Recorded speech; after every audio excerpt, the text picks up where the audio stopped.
ಓಂ ವಿಶ್ವಸ್ಮೈ ನಮಃ. ನನ್ನ ಪ್ರೀತಿಯ ಬಂಧುಗಳೇ, ಅರಿವಿನ ಹಣತೆಯ ಹಚ್ಚೋಣ, ವಿದ್ಯಾ ವಿಶ್ವವ ಕಟ್ಟೋಣ.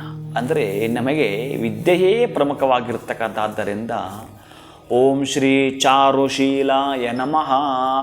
ಎಲ್ಲದರಲ್ಲೂ ಕೂಡ ವಿದ್ಯೆಯಲ್ಲಿ, ಬುದ್ಧಿಯಲ್ಲಿ, ಜ್ಞಾನದಲ್ಲಿ, ನಾವು ಮಾಡತಕ್ಕಂತಹ ವಿಚಾರದಲ್ಲಿ, ವ್ಯವಹಾರದಲ್ಲಿ, ಆಹಾರದಲ್ಲಿ, ವ್ಯಾಪಾರದಲ್ಲಿ, ಸಹೃದಯದಲ್ಲಿ, ನಂಬಿಕೆಯಲ್ಲಿ, ಎಲ್ಲದರಲ್ಲೂ ಕೂಡ ಶೀಲತೆಯನ್ನು ಕಾಪಾಡಿಕೊಳ್ಬೇಕಂತೆ. ಮಾನದಲ್ಲಿ ಮಾತ್ರವಲ್ಲ. ಅದಕ್ಕಾಗಿ ದುರ್ಬುದ್ಧಿಂ ತ್ಯಜ, ನಮ್ಮಲ್ಲಿ ದುರ್ಬುದ್ಧಿಯನ್ನು ತ್ಯಜಿಸ್ತಕ್ಕಂತಹದ್ದಂತೆ ಸರ್ವೋತ್ತಮಂ ಭಜ, ಸರ್ವೋತ್ತಮನನ್ನು ಭಜನೆ ಮಾಡ್ತಿರ್ಬೇಕಂತೆ.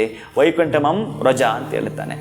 ಏನು ಅದ್ಭುತ ಅಂತಂದರೆ, ಯಾವುದನ್ನು ತ್ಯಜಿಸಬೇಕು, ಯಾವುದನ್ನು ತ್ಯಜ ಮಾಡಬೇಕು, ಯಾವುದನ್ನು ಭಜ ಮಾಡಬೇಕು ಅಂತಕ್ಕಂತಹದ್ದನ್ನು ಭಗವಂತ ನಮಗೆ ತಿಳಿಸಿಕೊಡ್ತಾನೆ. ಆವಾಗ ನಾವು ಅವನ ಸಮೀಪವಿದ್ದಾಗ, ಅದಕ್ಕಾಗಿ ಪ್ರತಿನಿತ್ಯ ಅವನ ಸಮೀಪವಿದ್ದು ಏನಾದರೂ ಮಾಡಿಕೊಳ್ತೀವಿ ಅಂತಂದರೆ ಬಹಳಷ್ಟು ಬೆಳಕನ್ನು ನಮಗೆ ಕೊಡ್ತಾನಂತೆ, ಕತ್ತಲನ್ನು ಹೋಗಲಾಡಿಸ್ತಾನಂತೆ.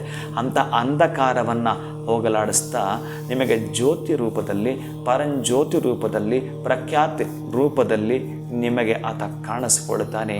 ನಿಮಗೆ ಬೇಕಾಗಿರತಕ್ಕಂಥದ್ದನ್ನು ಏನು ಬೇಡಿಕೊಳ್ತೀರೋ ಅದು ಅವರವರ ಬೇಡಿಕೆಗಳು, ಅವರವರ ಅರಿಕೆಗಳು, ಅವರವರ ನಿರೀಕ್ಷೆಗಳು ಏನಿರುತ್ತವೋ ಅದನ್ನು ಅವ ಕರುಣಿಸ್ಕೊಡ್ತಾನಂತೆ. ಬ್ರಹ್ಮಾಂಡ ನಾಯಕನೋ ಬ್ರಹ್ಮಾಂಡ ನಾಯಕಿಯೋ ಅದನ್ನು ಕರುಣಿಸಿಕೊಡತಕ್ಕಂತಹದ್ರಲ್ಲಿ ನೀನು ಕೇಳಿಕೊಳ್ಳೋದ್ರಲ್ಲಿ ಇದೆಯಂತೆ.